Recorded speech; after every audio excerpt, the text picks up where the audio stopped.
Welcome, everybody. Welcome to BeoTalk 256. I need to make you larger, Henrik.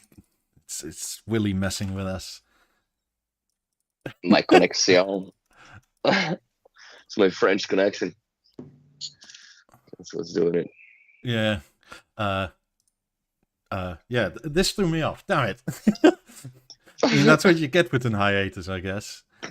As per usual, go and buy stuff at Skinny Play. I'll put links in the description. This week I decided I don't care to do the whole jingle. Go join our Discord. We're now over 500 strong, which is kind of really cool. Discord power. Basically. God, you're tiny here too. Henrik's just haven't been on the channel for a long time, so you know. And as per usual, if you feel like contributing to keeping the channel alive, a super chat goes a long way. Please and thank you. Like and subscribe in that jazz. We're also on Substack, and I'll post that in a second. Where if you want to listen to us without seeing us, then you can go here. Anyway, welcome back, Henrik. Long time no see. How's it going? Good. I think I'm a bit out of focus here, but this is the first time I'm actually in the studio. Don't know if. Nice beard. Thank you. Hopefully it's okay. That's fine. It's fine. Yeah, thank you. Good to be back. First time I'm in the studio. First time I'm using the gear that I'm gonna do some videos with. So if it doesn't work, it doesn't work, and you will know that. At least it's on my channel, not yours. But well, the house video worked pretty well. You released a few days ago. That was nice. That was just on the phone because I needed to get started with something. Mm-hmm. But yeah, this is the office. So yep. You still in love with Wood Up? It's called. Yep. In the office, I have the only place because I kind of think that people overdo this with the Wood Up. I think it's everywhere. Mm-hmm. Yeah, it gets all over the place. It's like mold in the house. I kind of agree, and I was thinking about doing something else, but on the other hand, I needed some backdrop for the studio and some acoustics treatment. So I thought, why not? And then look kind of the same way as it did before. Yeah. You brought the lap 12s from your living room? That is the lap 12 that was surround in the living room before, and now they're just playing stereo in here. I have to say that they're really good awesome. Speaker. Like really good. Because I mean, I always use them for surround speakers, and now they never shine like that. Yeah, they never shine like that. Exactly, and you never use them as a stereo pair. But I mean, there's bass enough in here, and the treble is nice, and the midtones are nice, and this is where the record player's at. So you can put on some music here and just join the whole house, and I mean, it sounds amazing. Very good speakers. They're very capable, and I mean, I don't know how I didn't know that before, but probably because I just took them and placed them as surround speakers, and I was like, okay, that sounds amazing, that's good. But I never sat down and actually listened to them before. You never, out of curiosity, made a speaker group where the rear is like just left, right? I did that too at the apartment, but the problem was that they were actually on like this wall over here and pointing into my ears. Oh, so it's not really stereo. So it was actually pointing this way instead of this way, right? But I did that too, and I was like, okay, that's okay. But here on the floor stands, it's amazing. I thought about that. I don't like them on the floor stands, to be honest. They look weird. They definitely look better on the wall.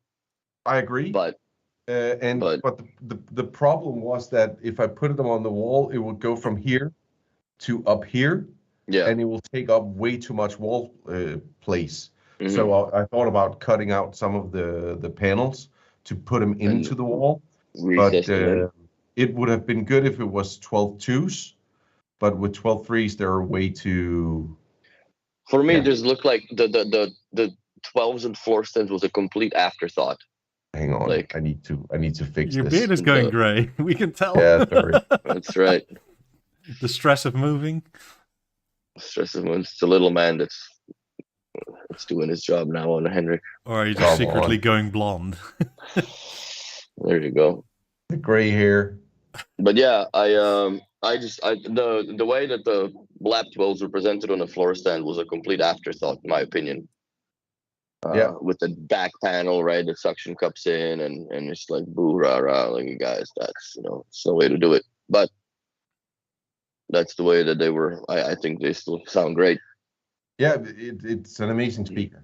I'd be interested to actually have them plugged into the BeoSound Theater, because that also does a lot of magic to everything else that you plug into it. Sure, it does. But here it's connected to the BeoSound Essence Mark II, directly from the RIA, and of course it's Ethernet. So everything is great, because the Wi-Fi module in the Essence is not the best. No, I love it. I like the way you did the house, man. Obviously, went retarded with the shapes again. You gotta collect them all. Did you buy more, or is it all that you had? It's almost all that I have. I bought some, but not much. I think I bought a few tiles and a amp and 2 speakers. Maybe 4 speakers. I can't remember. Just don't tell Heidi. Don't tell her. That's funny. Yeah. So I mean, we got the house on the 1st of March, and we scheduled everything that the first day we need to take over the house, and then we need to do some plastering and some painting and stuff. But when we arrived here, the guy that sold us the house was like, I hope you don't mind, but I had the painter coming out and plastered the wall and painted them for you, so you don't have to take care of that. I was like, okay. And then we had a professional cleaning crew just to clean the whole house. And we got the window polisher guys as well. And everything is top notch right now, so you can just take over. And I was like, okay. And then Heidi was like, okay, so now we just need to paint 2 walls because I want them green. And I did that. So that was about it. That's quite doable then. Yeah. Yeah. So we were at the beginning, we weren't behind schedule at any time. So the main thing was to get Hamilton's room ready, because when we got to the 28th of February or so, we moved into my parents' house just as a vacation. And then we got this ready to move into. So we were at my parents' house for a week. And then we got the moving company, and everybody just moved, and they got Hamilton's room ready. And then we went over here, and he was like, oh, it's all my stuff in here. It's amazing. And he was like walking around and looking at stuff. And the first 10 times he couldn't find his room, so he kept on running down the hallway, and we had to, oh, you need to go back and go into your room and stuff. But it went very, very good. And I mean, our main thing was that he was happy, and it worked out great. So yeah. So you had a moving company to get all your stuff at your old place, right? Yes. Because if I remember right, it was only stairs and no lift. Only stairs, no lift. We lived on the 3rd floor, and I have carried everything up. I wasn't gonna carry everything down. So yeah, we got a moving company, and I mean, it was like €2,500, and they took everything. And the month Well, you'd hope. the month before they came with moving boxes. And a month after, I mean, on the 1st of April, they came to pick up all the boxes. Oh, that's good. So it was just like amazing job, and they did everything in a day. So Nice. and they were like, so do you want the beds here? Yes, we want the beds here. And then they said, where do you want this carpet? Oh, we want that underneath the beds. Oh, should we just pick up the bed so you can put the carpet in? And they were like really, really helpful. Nice to get us to feel at home, and it was very, very good. Sweet. Yeah. I'll experience that Wednesday. Is that when all the stuff is going? Yeah. I mean, 50s boxes. Oh yeah, you got them ready. So yeah, that's right, because you have to wait for them to put them in. It's so stupid, but whatever. It'll be fine. It is what it is. Yeah. So just take off the lamellas. Are you legally allowed to take off the lamellas and pack them in, or do they have to do it? Yeah. So far, these guys have been quite easy to work with as well. So okay. I'm just gonna, like, the stage, right? I don't fully care. Like, it only really needs to be replaced if like the thing falls off the boat or something, or if they lose it, or God knows what else. Mm-hmm. But I'm just gonna put it in its box and leave it open and take pictures beforehand. So that should be okay. Mm-hmm. And then it's just that compared to here, the 50s there are so extremely expensive to replace that, like, that's for sure a you thing. Mm-hmm. Like, you guys fix that. It's not that I don't want to. I think I'll do it better, but it's just that it's so expensive that if the insurance has to cover everything, yeah, that's on you, if that's a prerequisite. And then actually the guys were really nice. They because they didn't know, like, the insurance went through and it got approved and whatnot. And the main guy that does everything, he looked it up and he's like, Jesus, those are expensive. And I said, like, yeah, and it's just like, what do you want us to do? Do we make a box for it or what? And it's like, no, I got the factory boxes. He's like, oh, factory boxes. And it's like, yeah. It's like, oh, well, I take it there's logos on it. So how about we put the box in a box so it's logoless? Which is like, sweet. Put those boxes in a box. Make them watertight and everything. Yes. Yeah, that's good. So, yeah, it's actually been quite nice to deal with, other than fucking panic. Like, moving is moving, bro. It's not fun, man. It's never been. Yeah, I mean, so there's a bunch of stuff staying. So, like, the couch is staying, fortunately, but there's no table behind me anymore because it's over there ready to be packed, and it's all glass. So I have to figure out something to do for that. And the bed is already gone, so I haven't had a bed in like 5 days now. Oh, really? So where do you sleep, on a couch? Right there. No. Oh, the fuck. Like, the bedrooms are empty. Like, there's 2 nightstands in it, a TV, a stage, and that's basically it. So maybe I've been out for a while, but where does Megan sleep? She's in the US at the moment. Oh, really? Yeah, 3.5 weeks ago, we moved our personal, very important shit there on an airplane, and that includes like documents and cats. So we flew over with the cats, and the cats are there now with her.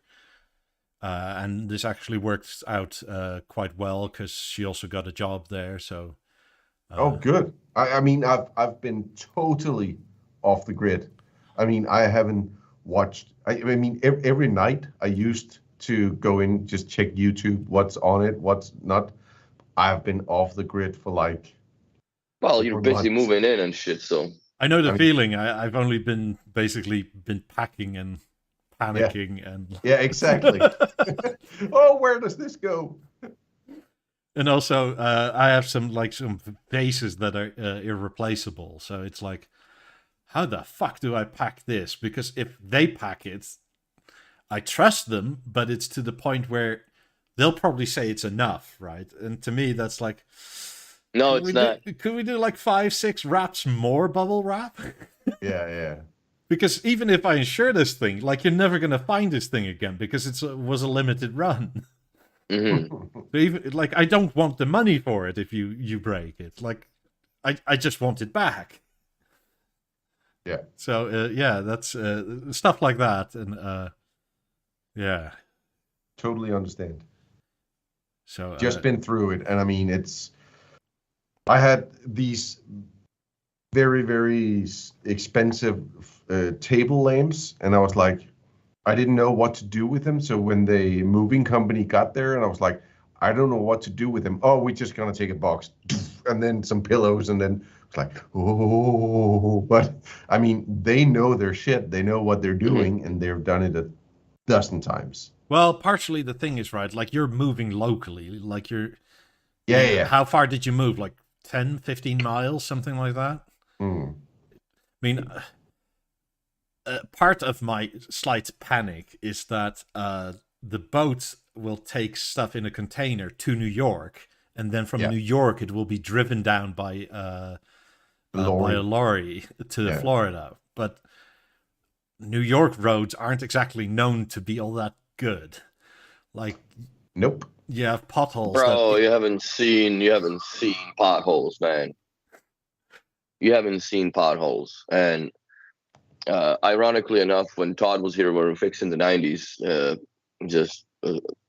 he takes care of the service basically for US, right? So he flew in here to do this, and he was all proud, and the Chicago is the pothole capital of the US, and he realized right away that that's not the case. The Montreal takes the cake, bro. This is unbelievable in here. It's absolutely unbelievable when it comes to potholes. So I'm glad that actually my container is outside of Montreal, where the roads are still all right. Yeah. So it's actually, it's not so much the boat that I'm super worried about, other than like the container falling off. Sure, that happens. Yeah. I mean, I asked them, like, how often does it happen? And they say it happens, but the frequency is very low. I'm not gonna jinx anything, but I know. People have already been sending me memes of like shipping containers being, and then like the claws let go and the thing goes down 30 feet. Oh fuck! Shit like that. This is like very inspirational. Yeah. Screw you guys, I'm going home. Yeah. Oh god, that's funny. But I mean, the insurance guy said he worked for the insurance company with the moving company. He said he was with the company for 10 years, and they've had to insure it for that reason 3 times. Yeah, which is like, so it happens. We can't guarantee anything, but it's like it's unusual. I actually have a colleague that sail in a sailboat, and she was out sailing like offshore somewhere, and she actually hit one of the containers that a ship dropped, and it ripped up the whole freaking boat, and she was in the middle of nowhere, and the boat was just toast, because I mean, when you hit that with the 15-20 knots, I mean, you're just standing still, and the boat will just and then it will rip off like that can with especially modern day fiberglass hulls. Exactly. Well, I think she said it took like 20-30 minutes before the boat was like, nope, I'm not gonna stay on it. Wow. Yeah. Well, another thing, apparently, if they take it within now and 6 weeks, which seems to be about the time frame it's going to ship, it should be okay, because there's not storm season on the Atlantic, and the Atlantic only gets really shitty from like end of September. So it's like good. I don't know if that helps anything, but yay. But also, it may be quicker because yesterday we actually placed a bid on the house. So hopefully it's sooner than that. And hopefully, so you also have a theater, Henrik. What's your opinions so far? Because you haven't been on the channel since it came out. And what do you think? I mean, the theater is a very good product as long as you just turn off everything that B&O tried to do with it. The True Image and all these kind of jazzy things. I mean, I love True Image on Eclipse, BV11, Harmony. I freaking hate it on the theater. It sucks. It doesn't do anything good for me. And especially when you provide it with an Atmos direct signal, if you put it into True Image mode, it's like, I don't know what to do. I'm just going to put something here, something there, and then we'll jazz it about. And it sucks. I mean, it's I have to say it, but it's the worst soundbar on the market right now. But that's only because of the True Image. If you turn off True Image and do the calibration yourself and not rely on the microphone, it's freaking amazing. The problem with the True Image processor is also that if you provide it with a 2.10 signal, it sounds like the guys that's in the microphone sounds like this. But if you turn it off, it's like it's coming to life. I mean, the True Image thing that it does on top of the decoding. I think there's still bugs in the True Image. There is a lot of bugs. I mean, I don't. I mean, how many hours do we have? I can't go through them all here because I mean, it's. I have to say it's probably one of the worst audio experiences since the BV11 when that came out. When you added 10, 12 speakers to the BV11, it's the same again. It sucks. But if you turn off all that True Image B&O thing and add some BOTF wipes to it, then it will sound amazing. But it's interesting you say that. It's interesting you say that because I do have like my sofa preset for watching movies. It's set to a direct mode, not the True Image. Yep. I had to bypass it because the vocals disappear. It sounds like it reminded me that it sounded like BeoVision 9 when I sometimes the tweeter wouldn't turn on for some reason, and you just have the left and right, so like all the effects were there but the vocals didn't exist. And yeah, I had to turn it off. And I'm actually thinking I was hoping to get out of the beta program, but now it's the same software apparently. So I have the crackling. I have the crackle and pop now in the freaking speakers when I'm playing, especially Deezer.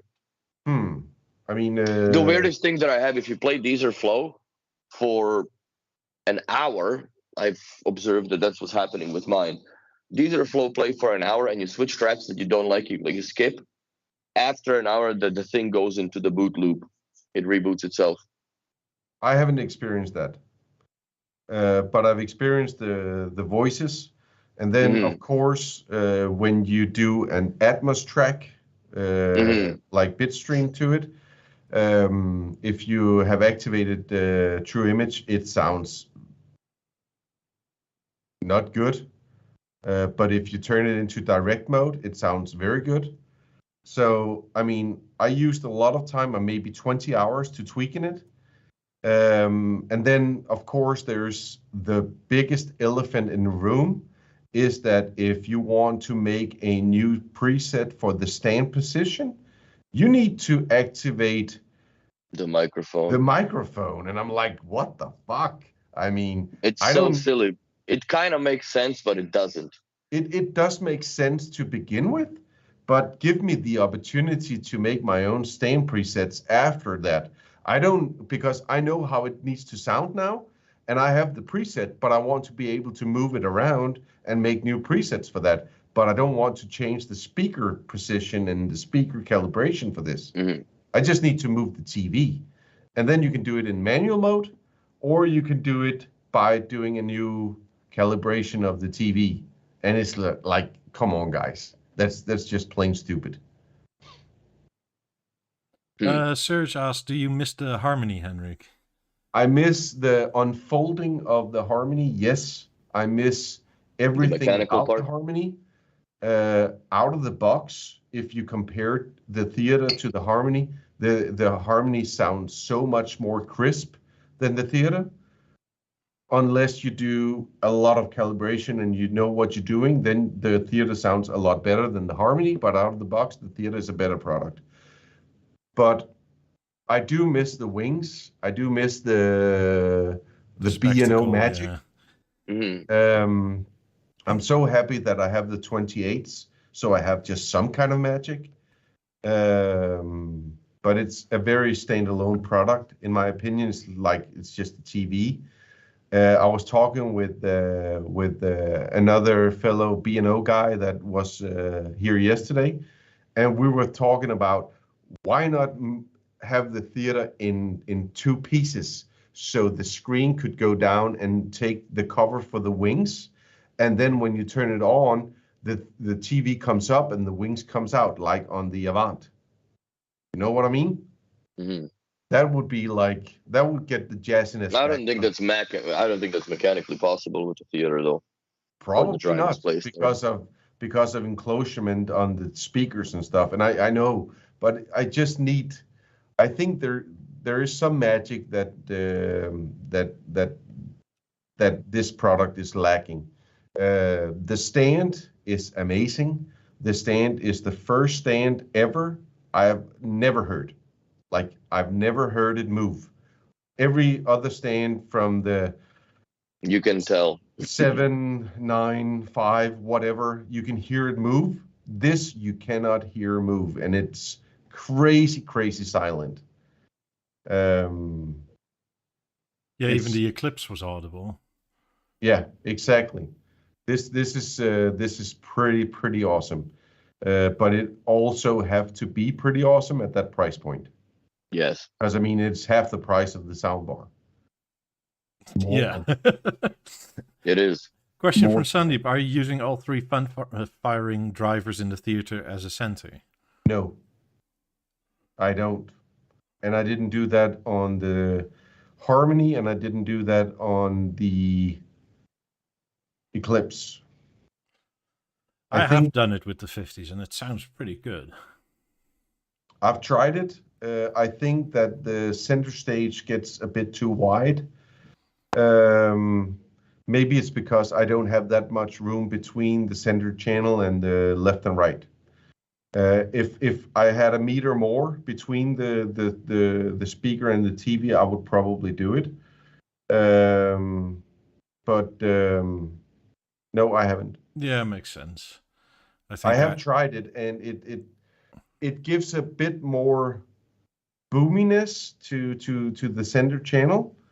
But after my calibration and my reference clips that I always try on, that I did since I had my dedicated Atmos Cinema, I figured out that this was sounding the best in my opinion.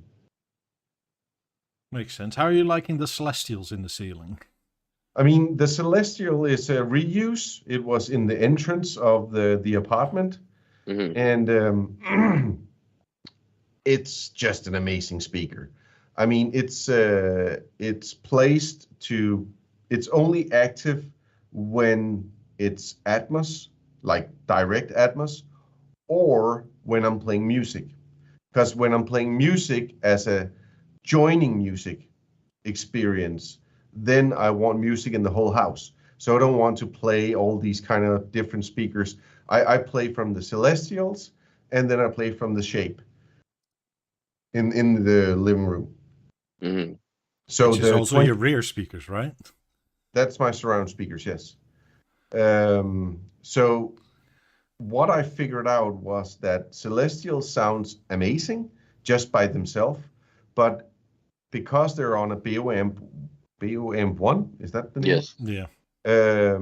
Then it sounds good, but then you add the theater as a subwoofer. Yes. That's amazing. I mean, that is a total new product, and I mean, that made the music in the dining room area very, very good, because this is a 12 speaker shape system that I'm using for surround speakers. That's fucking ridiculous. And it's very, very capable, but at low volume, and then low volume at the Celestial, and then the sub from the theater, that just does it all. And I mean, it's because if you want a lot of bass from the shape, you need to crank it up. But I don't want to crank it up when you're just listening to music, or if you're listening to radio, whatever. But you still need some boominess in some tracks. And you get that from the theater, and then you get all the vocals from all the other speakers. And it actually works out very, very good. And that's a very good job from B&O. I mean, that's just amazing. So this shape doesn't have a core in it? Or is it's just power link, right? No. There is a core in the system, so you can use it as a independent product. And then if you turn on the speaker group, then the power link will be active, and then it will turn out into a stereo speaker for the theater. So all 12 speakers basically are left and right? Yes. No. Okay. It's divided. You can get it into 2 groups. Okay. Sweet.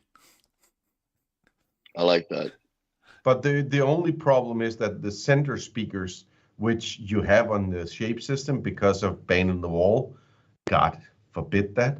But because you have that, then it will manage inside to the middle. And I mean, it works out good because I think it's 6 meters away from the couch. So it works out okay. And I mean, it's pretty wide. So you don't really, it works out very good. Yeah, that shape is over, what, 2.5 meters in width? I think it's 260. Yeah. And it works out great. I mean, I really love the shape for this, because this is what the shape can do. I mean, you guys know that I'm a pro shape. I mean, if Hitler was the shape guy, then I would follow him, because I mean, this is the most amazing product ever. But the shape as a standalone product that you can use as a music system, but also as a rear surround speakers, that's just, I mean, made in heaven. Well, it is nice. It keeps it very clean in the back, and it's not something that obviously stands out as a speaker system. No, exactly. That's what's nice about it. I mean, I really like. I mean, shape is probably I mean, it's one of the best surround speakers ever, because I mean, it does the same as it just it's there, but you don't know it's there. You know what I mean? And I really like that. Also from a wife acceptance factor. Oh no, totally. I just have to know where to put one. And this is the entrance. So when you come in the front door, this is on your right, and most people would say that this is the most crazy thing that I've ever done, and I agree. I kind of agree. But what I think it's amazing here is that all this whole house is a smart home. So when it sees my car, it can play music and know what time it is and what it should do. But this is also where I can turn off all music or all lights and everything when I get out of the house. So it's kind of gateway when you come in and you go out. But is it stupid? Yes, it's totally stupid. Does it make any sense? Nope, it doesn't. But it gives music in the hallway, which I had the Celestials before, and I thought that every time I came in the house and there was music in the entrance, I thought, okay, this is nice. So I was like, should I put in Celestials? And then I had some spare shape, that As I you could do. put up. Just kicking around in the garage and shit. Yeah, so how many speakers are inside this thing? only 2. Okay. And Heidi did the design. I like that. It's blue. It's the Parisian blue, Parisian blue, Yeah. and then it's the quadrat, and then Persian blue, quadrat, Persian blue, and then the other quadrat, gray melange or whatever. Yeah, that's from the Contrast collection. That gray. It looks amazing. Good. Yeah, it didn't look black. Definitely, that's the dark blue quadrat, isn't it? Yeah, it is. So, it looks a bit black on the picture. Yeah, well, that's very dark blue color, though. The cool thing is that when you come into the entrance, you're like, oh, this is a big painting or whatever, but it's just a speaker system. And I mean, it's not going to do any acoustic treatment at all. No, but it's a good look. Like, it's a good design. Look. It's the same thing, like, so you can have a $10,000 vase that you put umbrellas in the fucking foyer, right? So exactly. And it's just everybody's taste is different, but yeah, that's cool. I put that in my apartment or in a house. It looks good, and I was like, should I put 2 more speakers in it? And I was like, nah, that's probably stupid. You're not in the hallway for long enough. No. This is actually the back of the bed.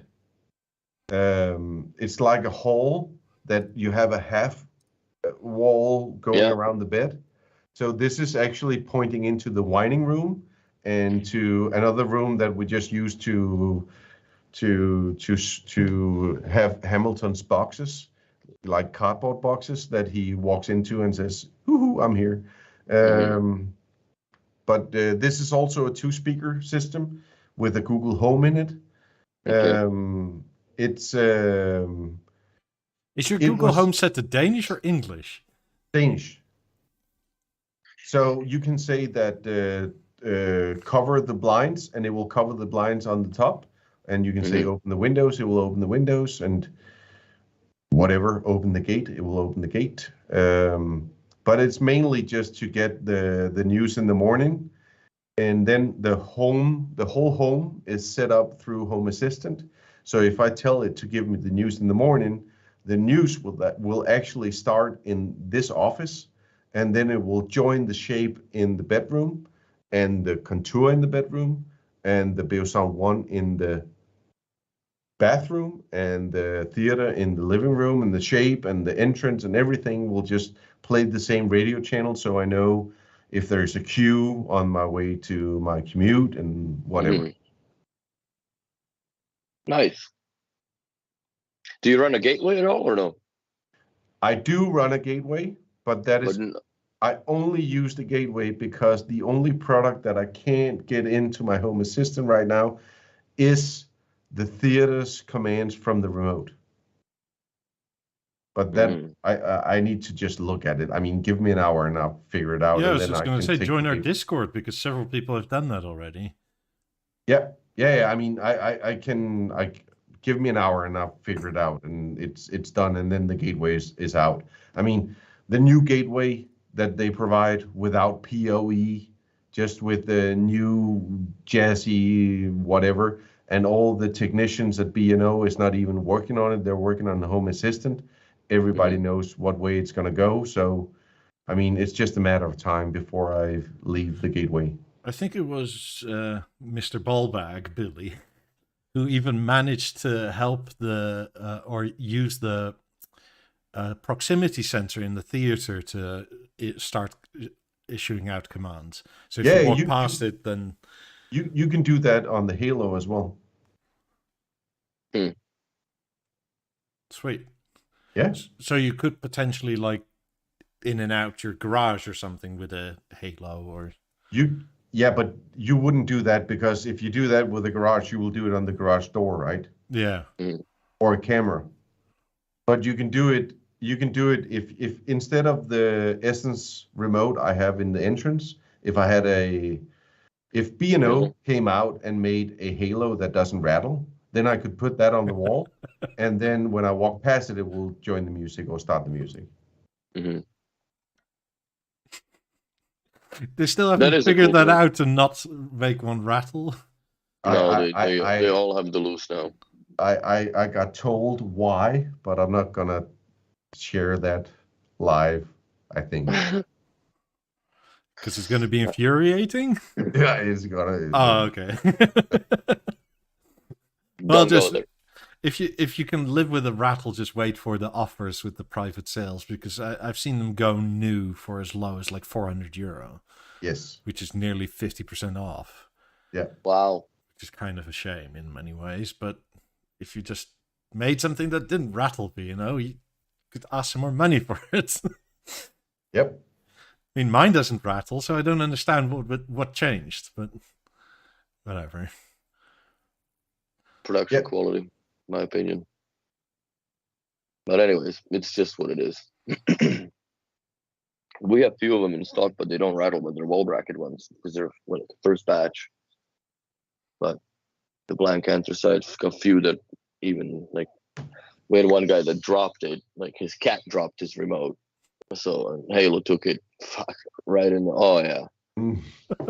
I had to take it. I had to literally take the whole thing apart and realign it because it popped out of the way that it's assembled. Nothing broke, it's just misaligned. But yeah, that was the one that didn't rattle. God, I love these BSN ones in black, by the way. Yeah, I'm never gonna get rid of mine. I like it. I do too. I mean, we have one in each bathroom. There's a sensor in the bathroom that will turn on the lights and will play. If there's nothing playing in the house, it will start up on a Danish radio channel. If there is something playing in the house that is not a video source, it will join that product. And then it will leave the experience within 10 minutes if there is no movement in the bathroom. Sorry for all the... There's like a life jacket and there is some bathing and a McQueen on the floor. And I mean, I took a picture today because I was gonna go on the channel, and I think at 4 o'clock, Hamilton and we have like this outdoor spa thing, and we went swimming. So yeah, this is the bathing McQueen. Yeah, I kind of like that actually. I mean, it's not so sterile when you find stuff like that throughout your house. No.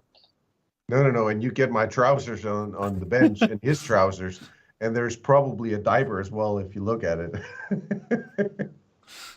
Oh, that's funny. It happens. Yeah. At least it looks real. It looks real. Like BNO renderings of. So this is the bedroom where we have the contour. This is I don't know what is going on, but the dealer got this special front for the oak front, but it's just called normal oak. But it's very, very light compared to the oak that is on Hamilton's room. And I really, really like this oak because it's very, very light and it looks amazing to the floors. And it's the same kind of oak that is on the Lab 28s and on the theater. But when you go to the normal contour, it's actually much more dark oak. That's odd. Maybe it's when production date or something, and they change something again. He's trying to get another dealer to figure out if they have it. We haven't found another one yet.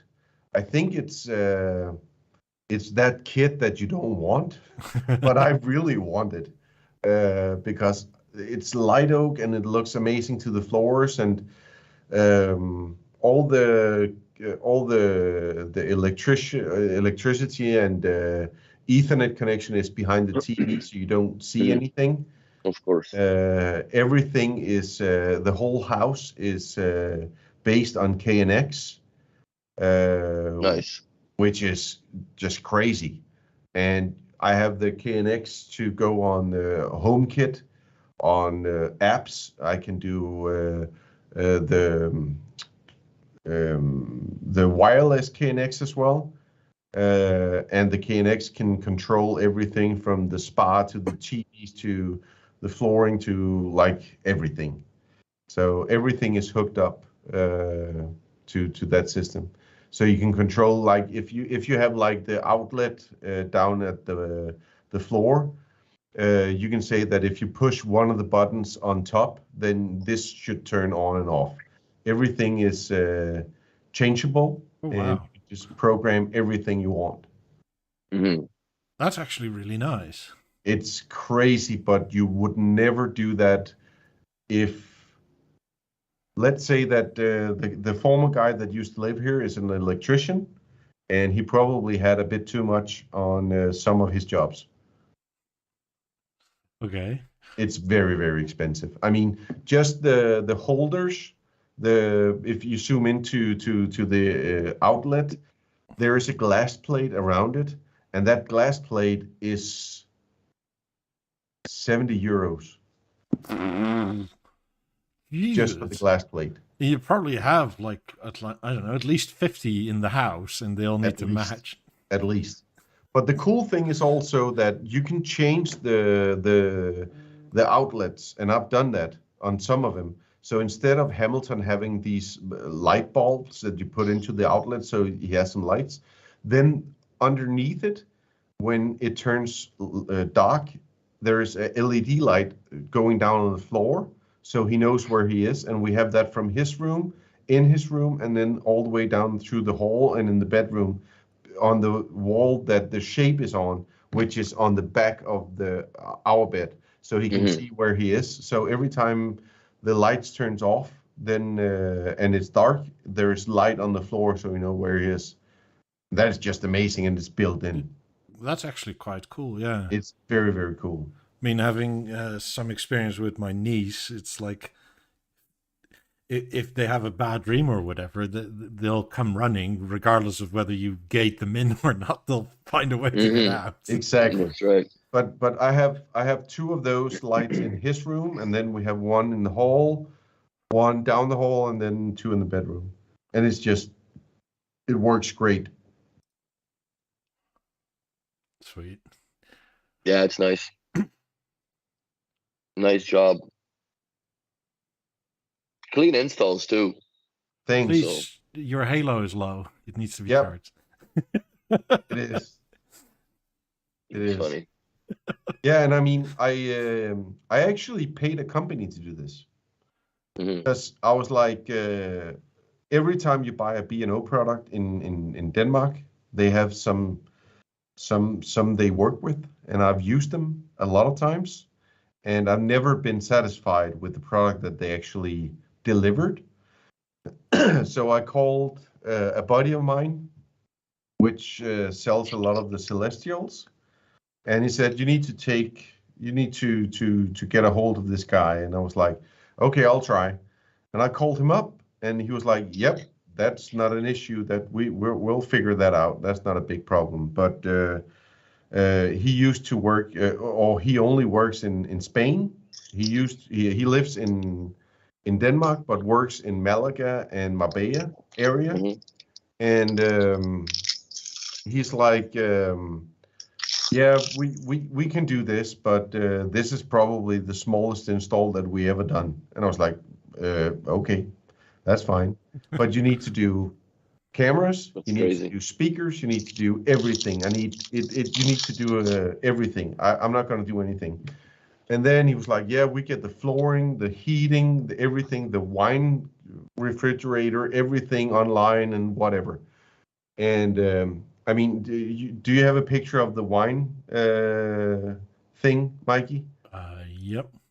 Because I mean, this is like, in my opinion, it looks amazing.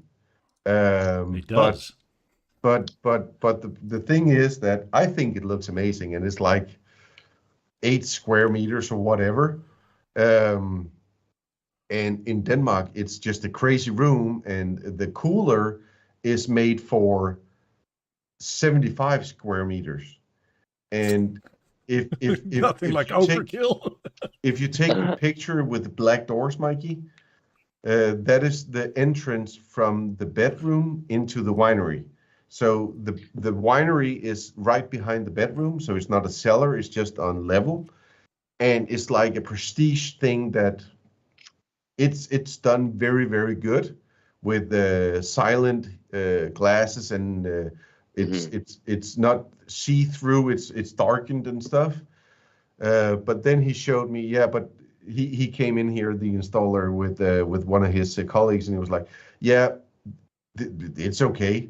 I need to show you something that we did in Spain, and we just got done with this, and he showed me on the phone, and it was like marble floor and ceiling, and he drilled hole in those to get the speakers in, and then he walked out over the balcony, and it was like in 4 stories, and on the bottom there was an Aston Martin DBS race edition, and it was like, yeah, I know my house is a very, very small house compared to what you do, but the cool thing about this guy was, when I hired him, he said, yep, I gave him 2 months notice, and then the week before he came, he sent me a text with a web page, and I logged into the web page and says, welcome, Henrik, you're now a part of this installment, whatever.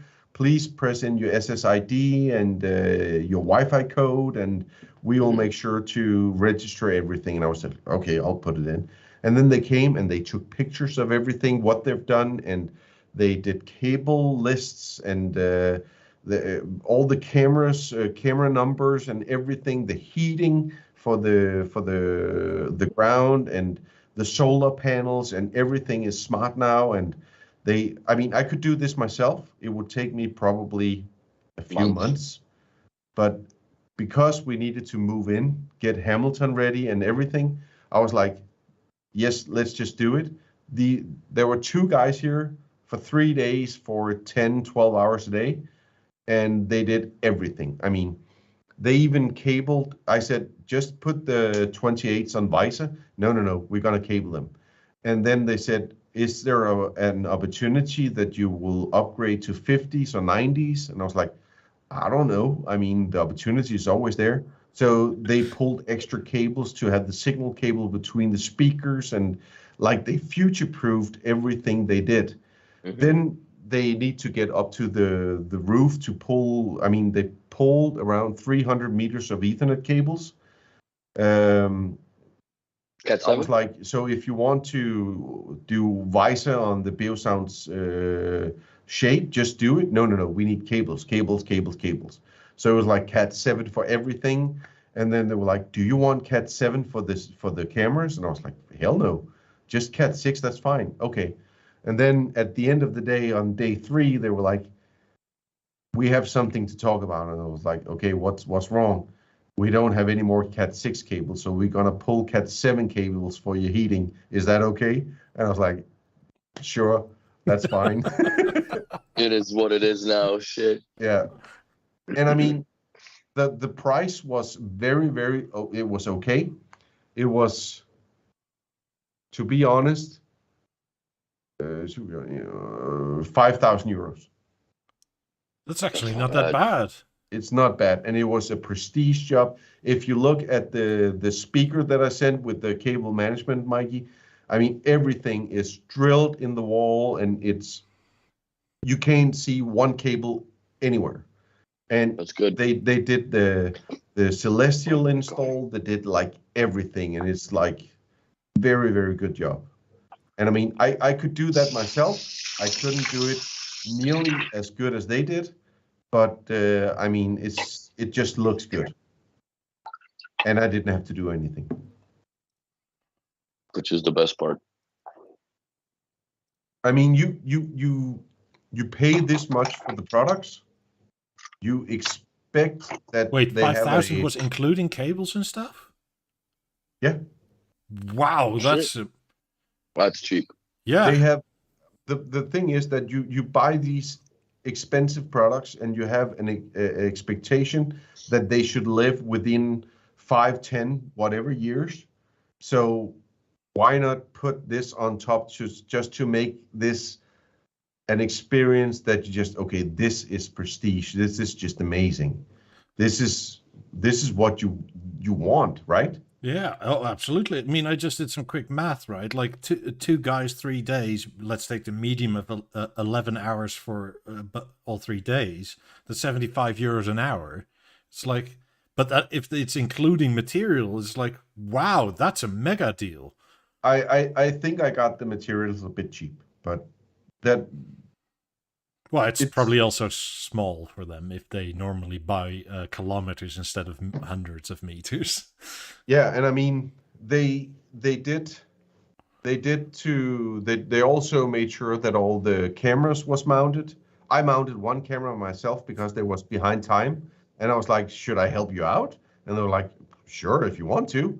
And I mean, they follow my channel. I didn't do this out of commercial or anything, because I just talked to them before telling who I was to make sure that it was just a fair deal. Mm-hmm. And they did the license plate registration as well. So if my car or Heidi's car drives up the driveway, the gate will open. It's just they did a very, very good job. So are all your walls hollow then, generally on the interior? Or is it like they have to like route and like dig holes into walls? And most of them are, but some of them weren't. The shape at the dining room that's bricks. But a lot of them is hollow. Wow, yeah, amazing. Yeah. Or maybe have to ask them if they can do stuff in America at some point. I mean, I'm not gonna say their name before, like I really. No, I understand. Because I'm gonna do some video about this. They didn't really want me to do any shout out for the company because they don't really want any more customers in Denmark. Because the installs is too small, which is fair. I mean, we have companies that does small installs, medium installs, and large installs, and their last installs was I think it was 2,500 square meters. So my small house, which is 190 square meters, is their smallest installation they ever done. Wow. Yeah, it's quite something when you're muted. Where do they do these installs then? Like Dubai or where? Like that's only in Spain. That's a lot. Jesus Christ, it's a huge property. Yeah.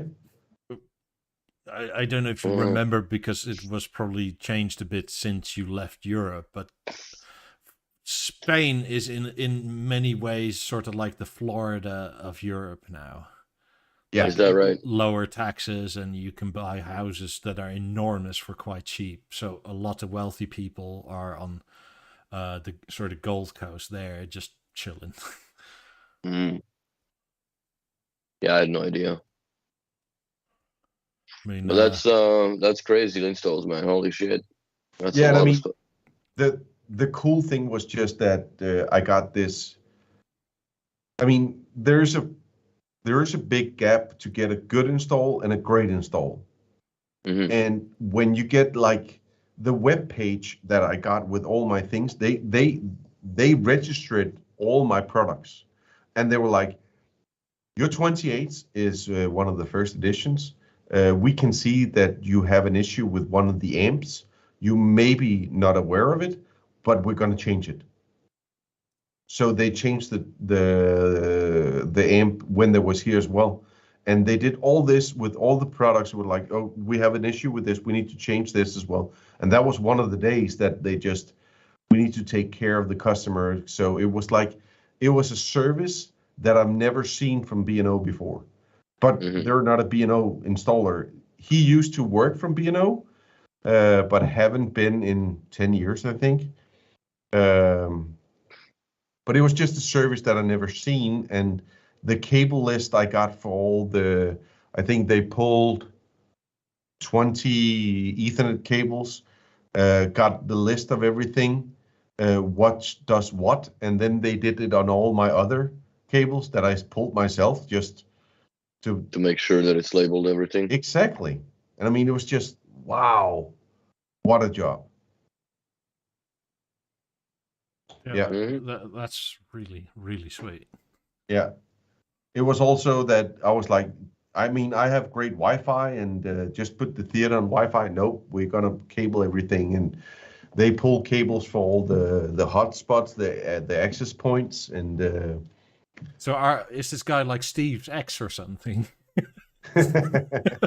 Everything wired. I mean, That's right. the cool thing was also that they challenged me on a lot of things.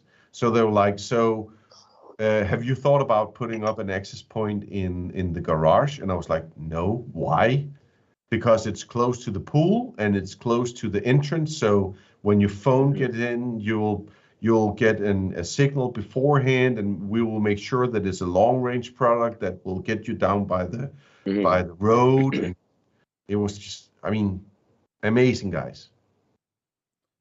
That's good. Thinking of 28s, 28s I think are the first BeoLab speaker that self-reports potential errors back to home base.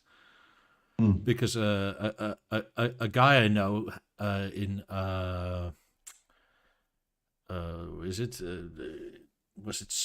it's not in Finland recently, because he sent me a message and it's like, my dealer just came by, like, can I replace the amps on your 28s?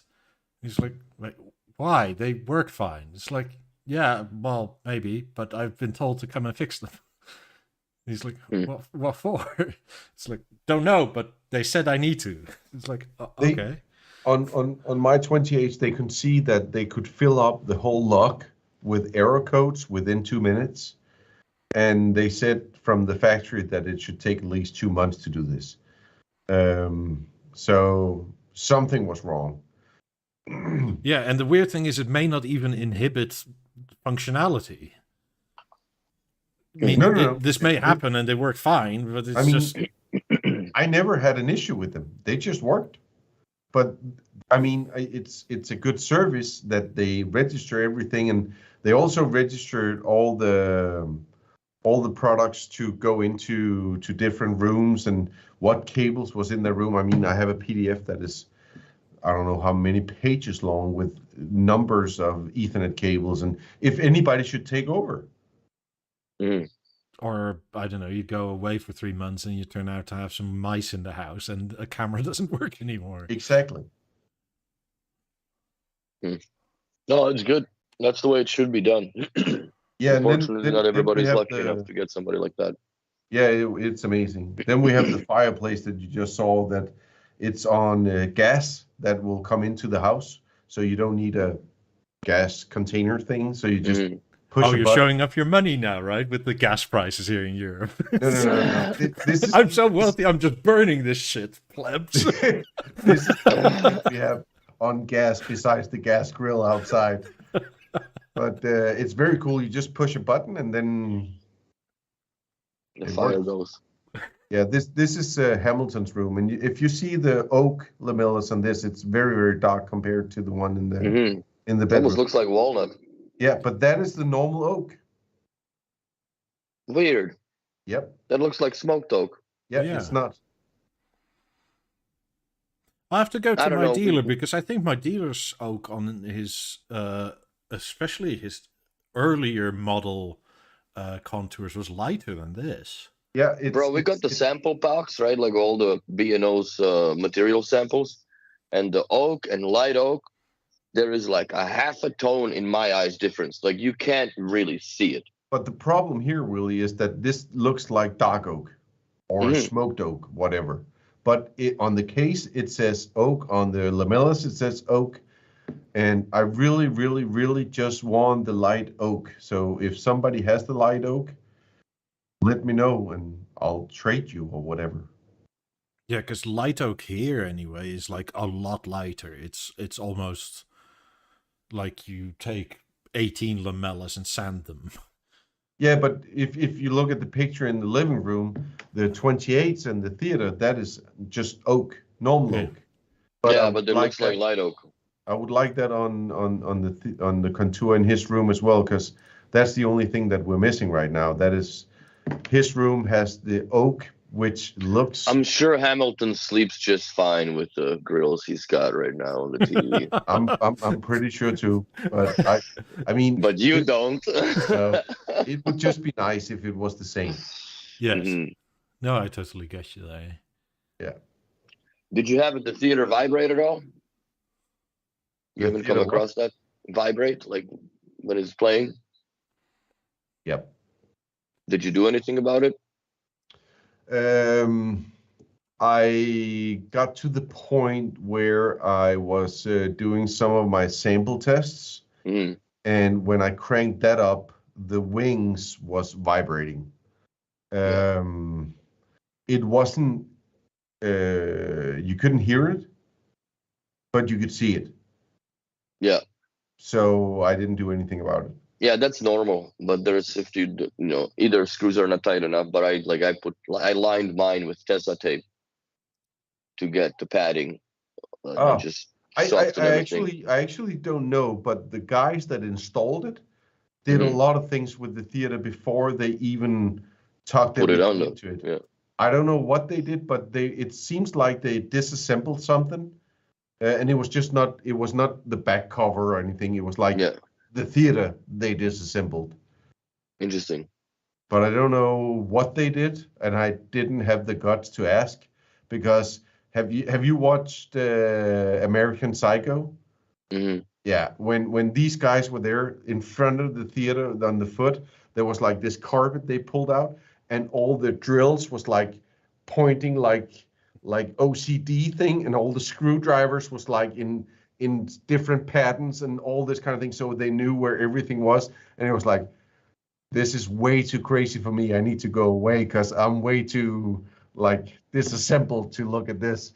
But they were like all the screwdrivers was in order compared to size, and every time they pulled down a tool, it was going back in the right direction. And yeah, OCD guys. It's very few that you can find like that. Because I work the same way, so I know how that is. I didn't want to ask. Like, why is my install taking 30 minutes longer? It's like, bitch, my screwdriver's not in the right place. Exactly. Right. Every screw has to point north. I mean, it was so funny to look at, but also very, very crazy, because they were like, when they put down the screwdriver, it was like, there. And then they moved on, and it was just like, oh, okay. But you know what? I completely understand it, because if you're working with someone and you develop that routine that we have an agreement of where the stuff is going to be placed, then you don't have to ask him or look for that stupid thing if he's done using it, because if it's going to be on the same spot, like that. It's funny that you say that, Willie, because these two guys that was on this job, they talked with each other without talking with each other, which was so crazy. And it was like, then one guy was on the roof, and then he was yelling something, and he was like, the other guy was down here, and I said, well, shouldn't you answer him? No. He knows that he should be over here within 2 minutes. And then 2 minutes after, he pulled the cable, and it was just like, he was like, I don't know what to do, and could you please come over here, blah, blah, blah, blah, blah. And then it was like, should you go out and help him? No, he knows. He should be here in 2 minutes. And then clockwork, 2 minutes, the cable got pulled up, and then, Nice. Crazy guys. But very, very nice to look at, and not the guys, but their work. Are you sure? Yeah, I'm pretty sure. Or was it butt crack central for a day? No. First B&O installed without a butt crack. That's nice. You had your pennies ready to go. Yeah, just sit there. Lighter to heat them up. I like the black anthracite 77 theater. It looks nice. I still think the 65-inch is the sweet spot for. Yes, I agree. That's what I got with. I love it. Yeah, that's the sweet spot. The 77, sure. It's big. I do like it how it looks here with the amount of light you get into the room and the color floor, etc. Yeah, The thing is that we're gonna get some new curtains because if you have the TV to your left and you look out, then you have the east, and then you have the west. So you have sun every day and all the time. So we need some new curtains. And those are going to be automated as well? Yeah, sure, definitely. Because I mean, there is so much light in the room all day. Mm.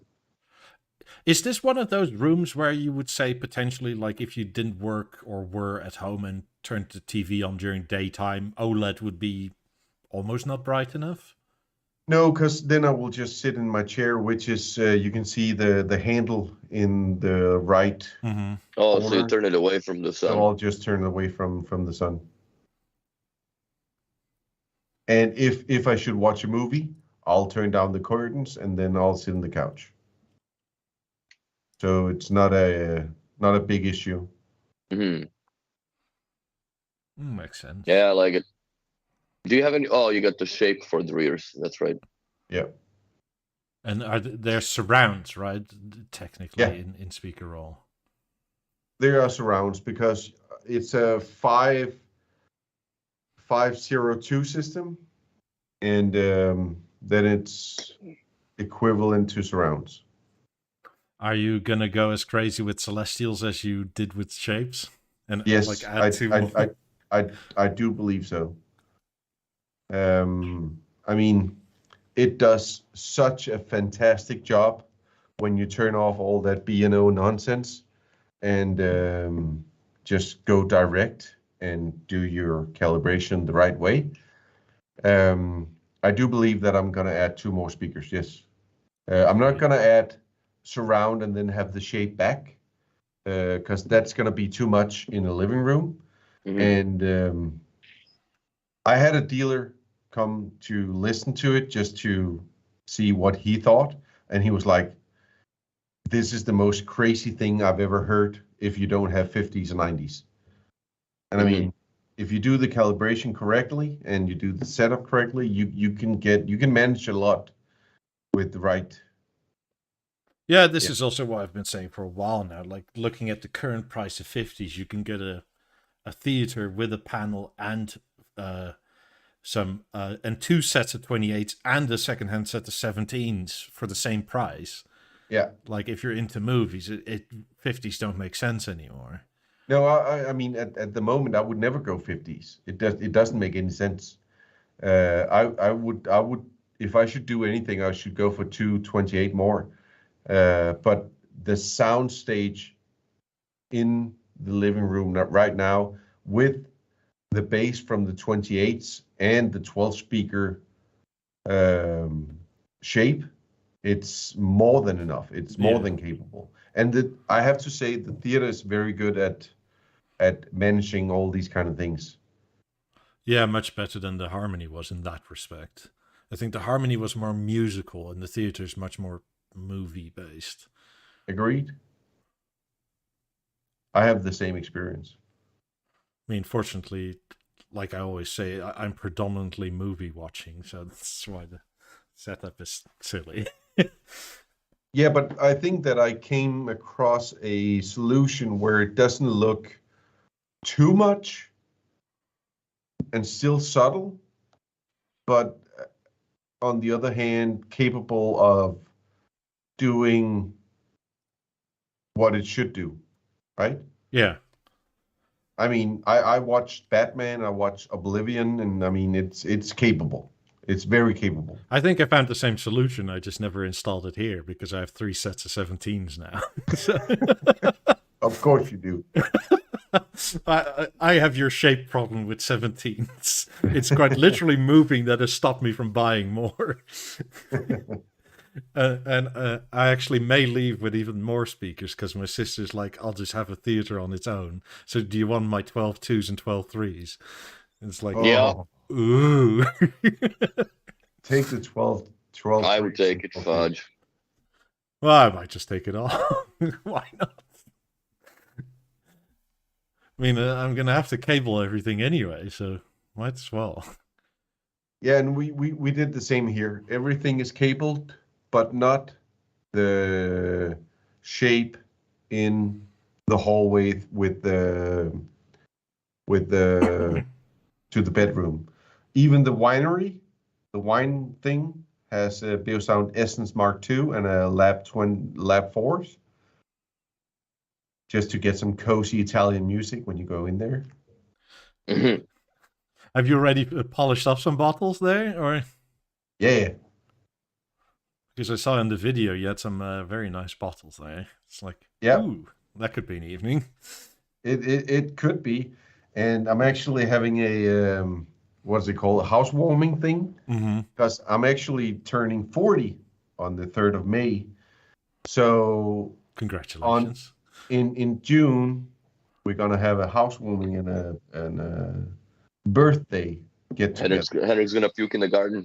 And I'm thinking about if I should lock the wine closet or if I should leave it open, because I mean, I know myself, and then I know my friends, and within a few hours they will stay out in the garden and take a sable and a few bottles of Dom Perignon, and they will just look at this, and oh, it broke. Let's try another one. Yeah, let's try another one. Look, this is Lady Gaga.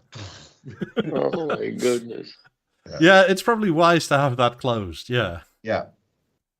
We also have a guy that is changing all the locks and making all the house locks smart.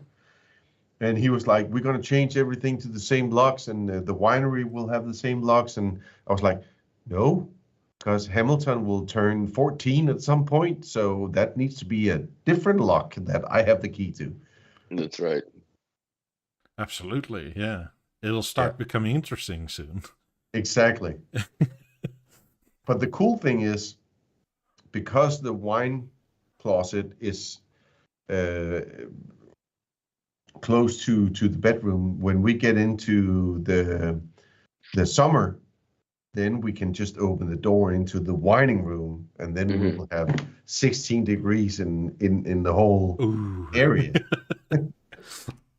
Nice. Yeah, because like 75 square meters or whatever it is, that thing easily cools the bedroom too. Yeah, definitely. It's crazy. And we have solar panels, we have battery, and we use the spa is running, everything is running all the time. And Heidi uses the dishwasher and those two appliances out there with the washing thing, and it runs 24/7, and we use around 10 to 15 kilowatts a day, which is nothing. So basic. Wait, so wow, that's as in from the net or the like. That's from the net. 10 kilowatt. I think I can see here that today we have used 8. Wow, that's very little. And we have sold 27. Wow. Yeah, So that's very little. We have made 27 kilowatts, and we have used 8.51. And then we get a little money for the things that we sell. It's nothing. Yeah, but the selling part doesn't really matter if the total bill is close to zero. Exactly. The spa is running, the wine kitchen is running, the whole house is running. It's so nice when it's sort of like, oh, I forgot a light, whatever. Yeah, who cares? Yeah. Like there were definitely periods here in the last 6 months where it was like, there's a light on, God damn it, turn it off. Yeah. Because it was so expensive. When we moved in, the former owner had like this drawer where all the bills and everything was in, like very, very strict everything, and all the remotes for everything was in it. And there was this one remote that I didn't know what to do with it. And I was looking at it, and I didn't know what it would turn on or off. It could say on, off, max, minimum, and that was it. And I was like, what does it do? So I walked around all day, on, off, and nothing worked.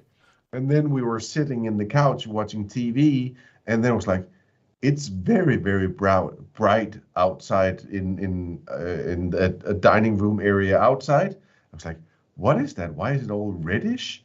And then there's like this huge ass heater that heats up the whole terrace, and it's been on the whole day. Fuck. Like this perpetual 2 kilowatt draw thing. Like it's got. I think when I turned it on, it's like 3 or 3.5 kilowatts. It's like, and it was just like burning all day, and it was like hot outside. Oh wow. Yeah. Well, it's nice to have because I mean it if you want to have a wine and cigar evening, I doubt you'll do that inside, and Denmark can get kind of cool in the fall and winter. Yeah. I mean, at least you have a nice place to chill outside. Yeah, we tested it out, and I mean, it works great.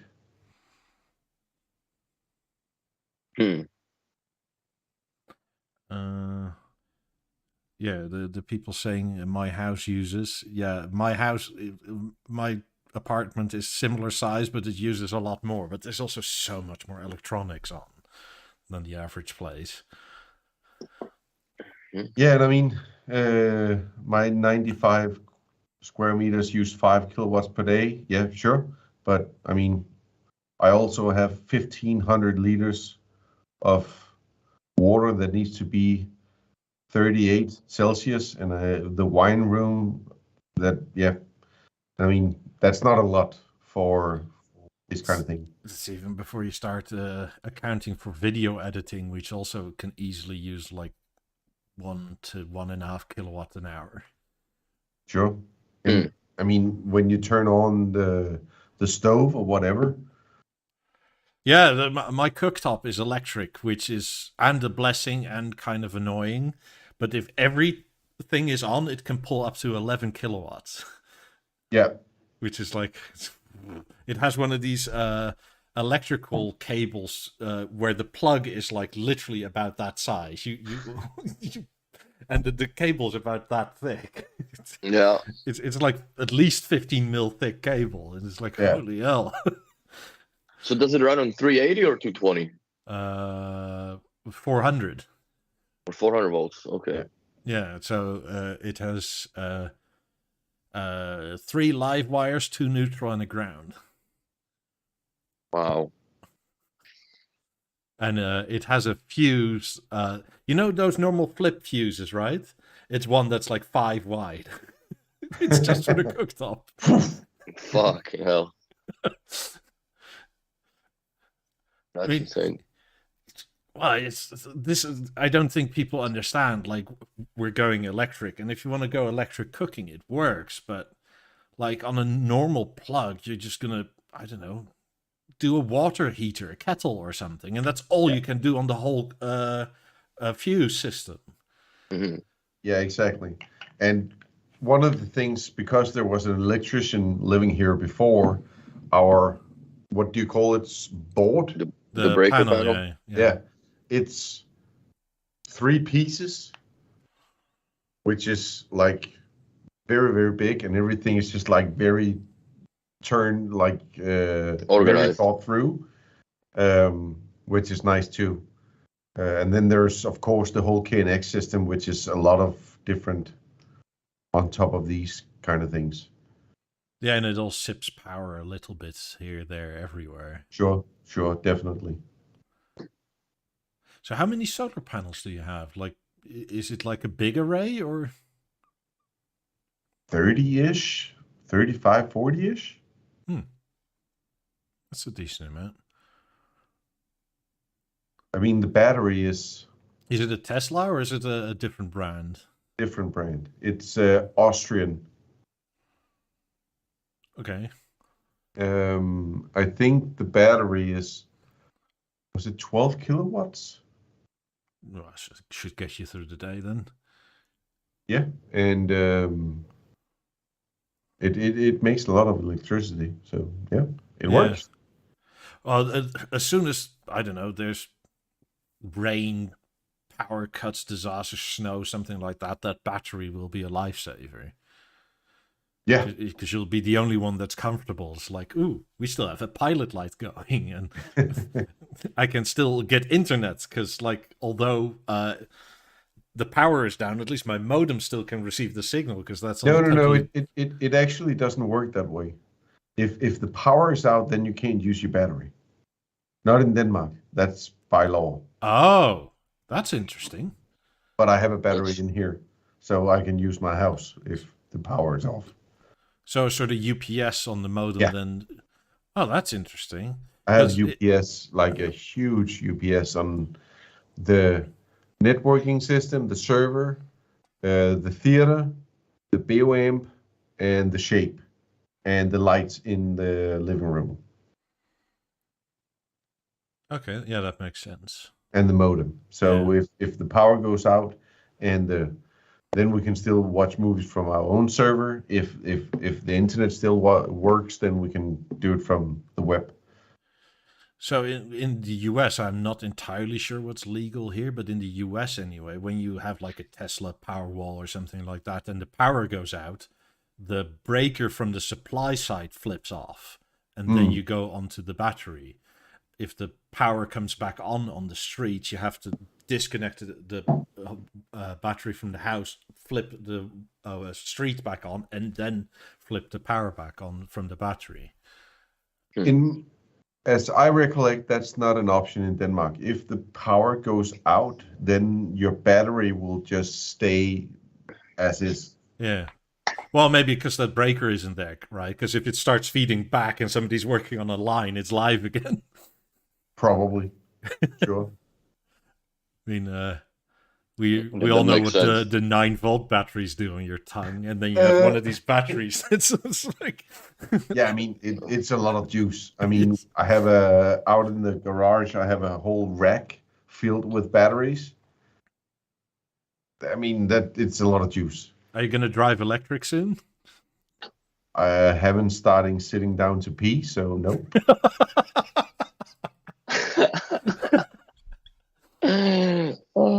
I just looked at a new Porsche 911 today, so... The electric one? No. Oh, shit. Heidi will... I mean, the idea is that Heidi will get an electric car soon. The Honda, like Eric has. No. It was the idea that Heidi should get an electric car by the 1st of April, but I didn't have the time to really figure out what to do and what to buy. So she have a Mini Cooper that she will have for a year, and then we will get an electric car for her. But I'm not going to drive an electric car, not now.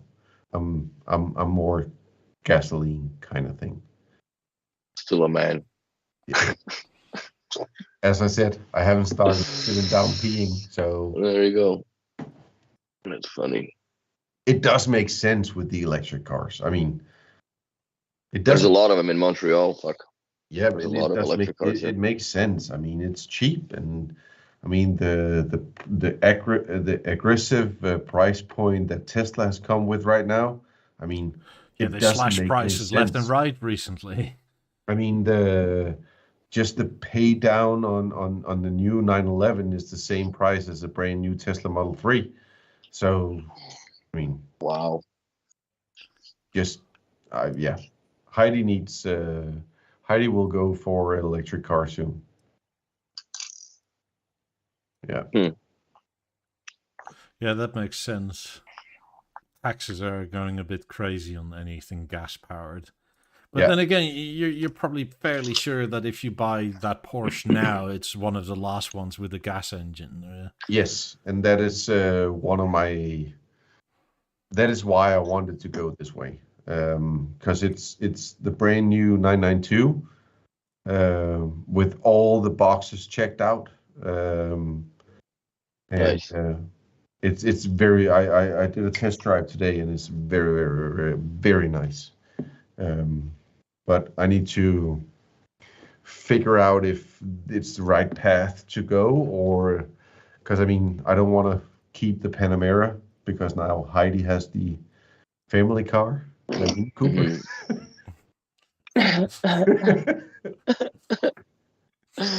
Oh God. Yeah. So let's see. Well, I It's like not a it better GPS, it's a than the 4S. smart car, that's for sure. No. I love the smart car. Didn't you go rallying with it recently? Yes, I did, and I got stuck. No shit. Shit. I destroyed a pair of jeans, and I destroyed a pair of shoes, and it was Is the car very okay? cold, and I was like, I mean, to my knees down in mud, and then we figured out that we shouldn't have we shouldn't drive that way we drove. So yeah, that kind of sucks. But yep. Yeah, this is just to show off that I can use the Beo Remote 1 to open the gate. Nice. And people are like, why do you want to do that? Well, do you know the meme? The guy that, because we fucking can. Yeah. That's right. Yeah. And then it was like, well, if you're in the living room and watching TV, then you can just open the gate. If somebody comes in, yeah. Yeah, it's amazing. Because for you, it'll open automatically based on the license plate recognition. Yeah, and Heidi too. Yeah, but if you got friends coming over, then you can just pop to the gate. We used to have an electric gate with the regular clickers, right? But the annoying thing was if the battery was beyond 50% low, the light would still come on, but the gate wouldn't always open first try. Exactly. And then normally when the battery is totally fresh, we can stay in the living room and just open the gate. But then after a month, then you need to go into the next room and the next room and the next room. Next thing you're outside. Fuck. Yeah, so I used a Shelly +1, which is a switcher that will, what does it call when you do contact like this? closure? Yep. And it's on Wi-Fi, and then I just did the smart thing with it and put it into the Home Assistant and into whatever. And now we can use the watch to open, or your iPhone or whatever. And you don't even need to be at home. So when there is a package arriving, then the camera will see that you're arriving with the package, and then I'll get a notification. And then the camera would say, welcome to this and this address, please wait. And then when I open the gate, it will say, the gate will be open, please leave the parcel at the garage. Sweet. That's great. Yeah, so it has AI in it, which my lawnmower has as well. What the fuck do you need an AI on a lawnmower? Because what is the name of driving it with your Beo Remote 1? What is the small? what is the name of the small animals with all the sticks? A centipede. No, a hamster. What? Not the hamster. The hedgehog, I guess, would be the one with the. Yeah. Anyways. Yeah, and they go out at night. So if it see one of those, it just goes around it or just go back, so it doesn't cut it off. And it's on GPS, so you don't have to get down a wire. So first of all, when you set it up, you walk around in your garden with your smartphone and drive it around like a robot. Like Willie's Lego truck. Right? Yeah, and then set the boundaries, bro. Exactly. And then when you're done, it will drive around and test it out.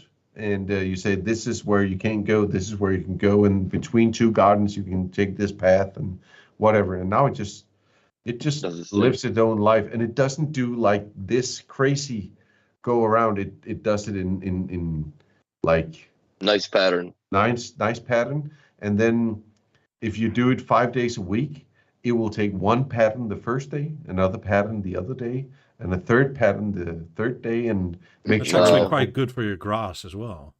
I don't know, and I really haven't thought about it, but yep, I just saw it did it and thought it was nice. I'm debating to buy like a Roomba automatic machine, the vacuum cleaner for the apartment. Go for the Roborock S7 or Roborock S8. Because I have the S6 and it has OCD, and it does the same thing. It's very, very strict of where it needs to go. And then you can map out your rooms. So right now I can say clean the bedroom, and it will clean the bedroom. Mm-hmm. And you can activate it from your Be Remote one through the gateway. And Roomba doesn't allow that, or? I don't know.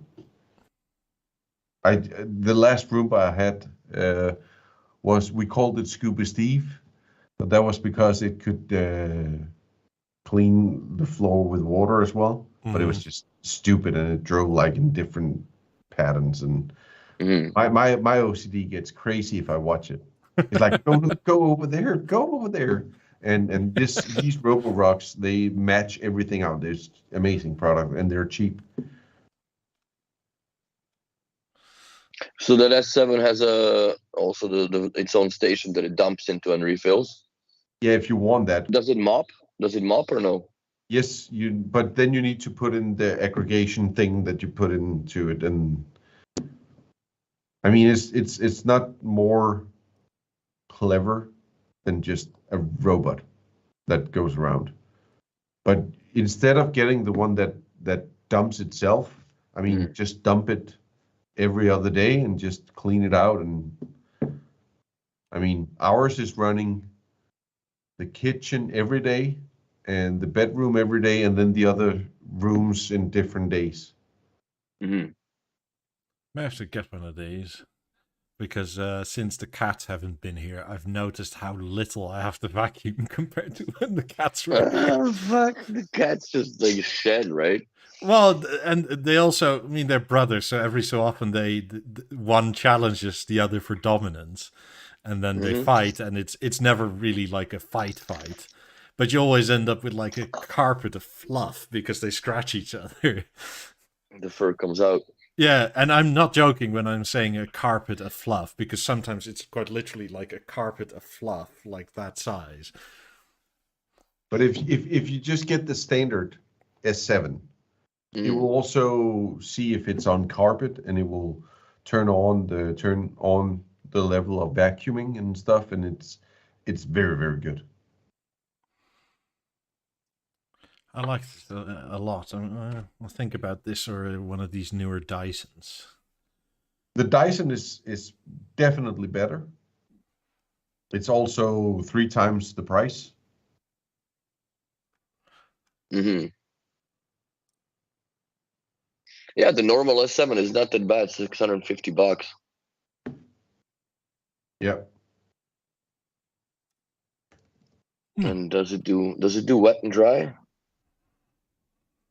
Let's see. Vacuum mops with the power of sound, scrubbing up to 3,000 times per minute. Okay. So you can. Well, fuck, I can't really put it on the gateway because I don't have a network connection in the house in here, hardwire. It's just all Wi-Fi. But still, like, that looks funny. Never would I thought that I would live the days when I'm gonna have a vacuum that needs software updates as well. Fuck. For real. Because it does, I'm sure, right? Washing machines need software updates now. That's fucked. You know what I mean? Like, that's just why? For what? What does it do better? You know what I mean? Security for Wi-Fi protocols and that sort of nonsense.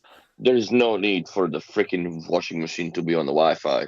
Like, I understand with the smart things, whatever, but like, you know, at the end of the day, you can't, like, what are you gonna turn on the washing machine to do the load all over again with no detergent in it? Like, no, but you may be chilling by the pool and then your phone goes bling, we're done. We did that on the dishwasher at the apartment, and then we installed it, or I did, and then we were watching TV. Heidi was like, "Oh, this is new, this is amazing," and she turned it on, and everything was great. And then we were sitting in the living room, and then the living room light turned red on the left side, and she was like, "What's going on, woman? Your dishwasher is done." And I was like, that was the last time we did that, so nope, it doesn't make any sense. Oh, fuck. What's that light? That means your dishes are done, sweetheart. Your dishwasher's done. Oh, shit. That's funny. But yeah, I'm actually surprised. So, and then I guess if you buy this vacuum, you can add the dumping station afterwards. You can buy it separately. I actually don't know because mine is the S6, which is the older model, and it's still running. I mean, I've had it for 4 years, 5 years. Looks and like. I just, when we moved here, I told it to delete the old maps and map out this house, and it cleans out the whole house in one charge of battery. Still, Oh wow, that's quite good. it's amazing. I mean, here Yeah, anyway, really Willie, interested in the docking/charging station thing is able to be bought separately. It says that, yeah. They show just a charging station for sale. Yeah. I saw that on the website now. So that's not a bad idea. Yeah, I'm really thinking about that. I mean, this place is dusty as fuck here. The reason why I bought it back in the days was because the Roombas they drove in the odd pattern, and the Dyson was very, very expensive. I think it was 3 times as much, and then it was this big compared to this big, so it couldn't get it underneath the couch. Do you still have that subwoofer that you mounted underneath the couch in the other apartment, or is that now totally not needed? I'm thinking about it, getting it back. But did you pre-wire for that? Yes. Of course I Jesus, did. these guys thought of everything. I mean, they were like, so are you gonna put in a subwoofer in the near future? And I was like, maybe. So what kind of subwoofer is it gonna be? The Lab 2, the Lab 19, or whatever? And then I said, it's not gonna be a B&O sub. If I'm gonna do something, it's gonna be from the Norwegian company that I did a video on. And they were like, oh, okay, so where are you gonna put it? Underneath the couch. Should we pull an RJ45 to the couch? Sure, do that. Nice. Well, that's the best way to go. I mean, Jesus, they've really thought of everything. I mean, and the cool thing was that I've been in this game for a few years, so I know what I want. But the cool thing was that they actually tried to battle me on what I wanted or needed, or in the future proofing of the house. And I mean, it was just amazing what they did. Yeah, my old house was like that, where the initial install, this was in like PowerLink Mark 1 or 2 days, right? And you had this junction box, and in every corner of every, so the living room was sort of square, but then with an add-on which had 4 more corners, sort of. And in every corner under the carpet, there was a point for where you could pull PowerLink up, and it was already there. And it was so easy if you thought, well, I kind of want to do something different. The TV, instead of on that wall, is now going to go on that wall. So we're just going to flip the whole thing round.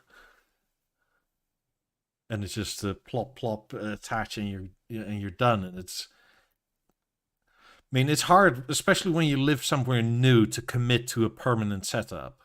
Yes, exactly. Because maybe in, I don't know, a year or so, you may think like, oh God, the sun is annoying, or like, why are the blinds all up? Because if it's over there, it's fine, or whatever may be the case. I totally agree.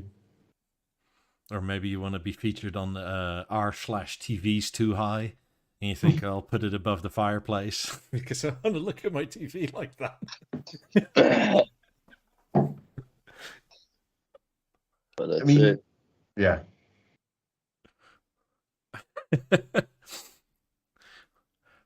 But other than the true image, has the theater living been pretty smooth sailing for you, or is there a lot of things where you like?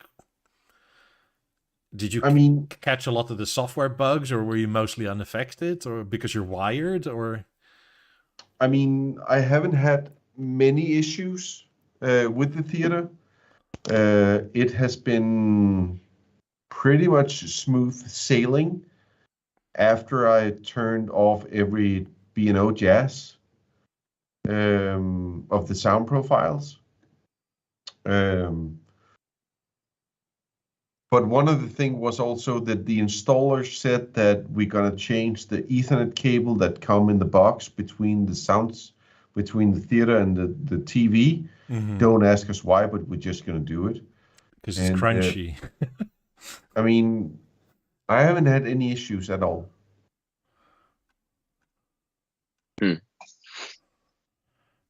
Good. I have a client not... that had issues with the HDR handshake for the PlayStation 5.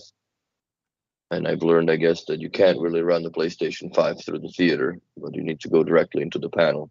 Yeah, I would always. They asked me if I wanted to go with the Xbox through the theater, and I was like, no, just go directly to the panel. Yeah, so I'm gonna have to do that next time I go by his house. Take the TV off the wall and re-pull the cable. Yeah, no issues actually. It's just been working great. What do you have for sources? On the theater? Apple TV and Xbox. Okay, so not much. Nope. I have Apple TVs in every room, and in the living room I have the Xbox as well. Your Xbox can also be your DVD player nowadays, so... I don't have any physical discs, but the Apple TVs is set to synchronize all of them together, so every app will be the same place in every TV, and everything will be logged in as well. The only thing is that when I want to watch a movie that is on my home server, which has an Atmos track, I need to run it through the Xbox, because you can't do that through the Apple TV. Yeah, it goes to LPCM 7.1, right? Yes, it does. I don't really understand why it does that, but... I mean, it has the capability of not doing it, but it does. All Disney, Netflix, whatever, is capable of doing the Atmos bitstream audio, but if you do it on Plex or Infuse, it will get decoded to LPCM. Yeah, it's a strange one. Yeah, it's a very strange one, and the Plex native LG app will keep the Dolby thing going. If the crazy thing is that if it decodes it to LPCM, it should still know where the channel should go, but it really doesn't. So if it's an Atmos movie, then I'll run it from the Xbox One X.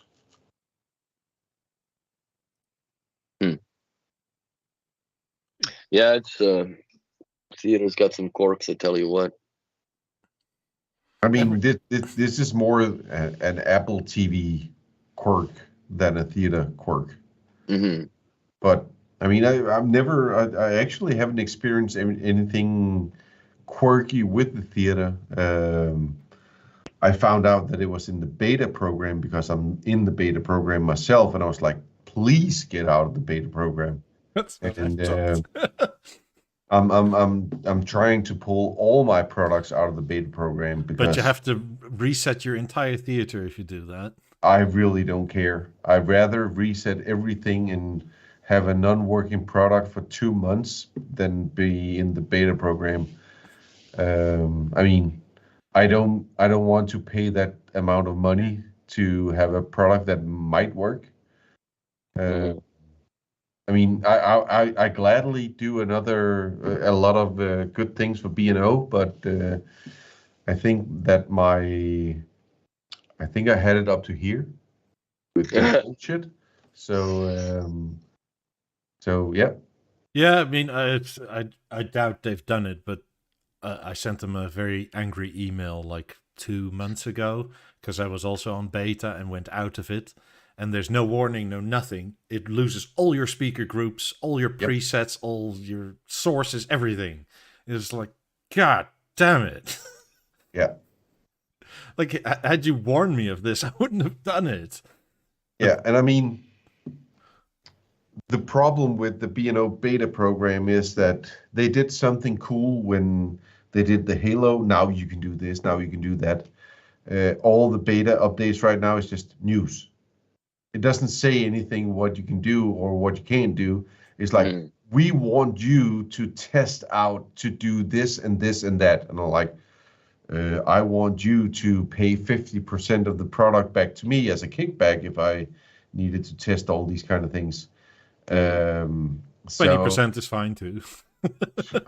Not for me, but I mean, it's just try to do beta program as Sonos does beta program, because that's a totally different ball game. It used to be good, but and then this, what is the name of that stupid AI, Ted Adams? I freaking hate that guy. I got an email every freaking day from Ted Adams at B&O, wanted me to test something and give me quotes about life. And it's... What? Yep. I think his name is Ted Adams. And I just hate Ted Adams now. And I like, I don't know you, but your name is stupid. Fuck you. I wrote back to him, and he was like, "Do you know that I'm just a robot AI thing?" And I was like, "I don't fucking care. I just hate you." And then they actually resent it out to somebody else that actually answered me. It was like, "You know that Ted Adams is just a robot, right?" And I was just like, "I don't care. I don't want any more emails." Yep, his name is Ted Adams. I've never seen any email of that, even being in the beta. I have emails every day from Ted Adams. Arguing with the bot. Fuck. I am right here. I have 50, 100. Wow.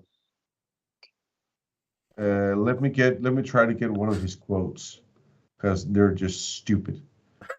he writes, "Hi Henrik, just checking into your encourage logging into beta software ASE. I recommend going and check out the latest.